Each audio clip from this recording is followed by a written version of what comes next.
This video covers the construction and material specifications for electrical installations in ships, focusing on standards for shipboard power cables.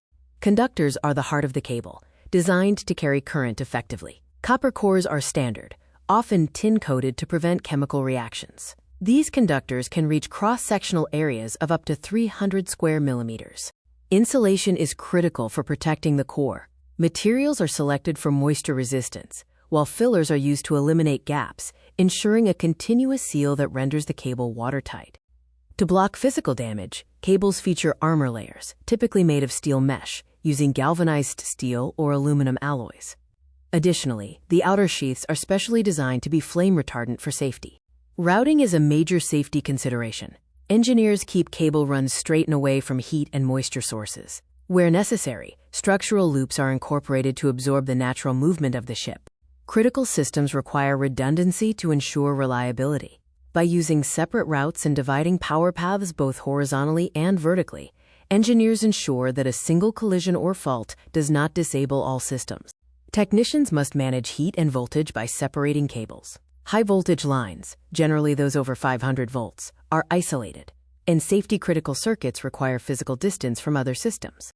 For single-core AC cables carrying over 20 amps, triangular trefoil packing is required to equalize magnetic fields and reduce mechanical forces. In these configurations, non-magnetic armor is essential. Cable glands are vital for maintaining bulkhead integrity. These components provide a secure, flame-retardant seal where cables pass through watertight decks, keeping boundaries secure. In extreme conditions, specific rules apply. Conduits maintain a 40% maximum space factor, and drain holes prevent condensation buildup. In cold environments, cables are installed on perforated trays. Cables are installed as continuous runs without joints. Technicians use compression sockets for terminations and ensure that the armor is correctly connected to the ship's metal hull for proper grounding.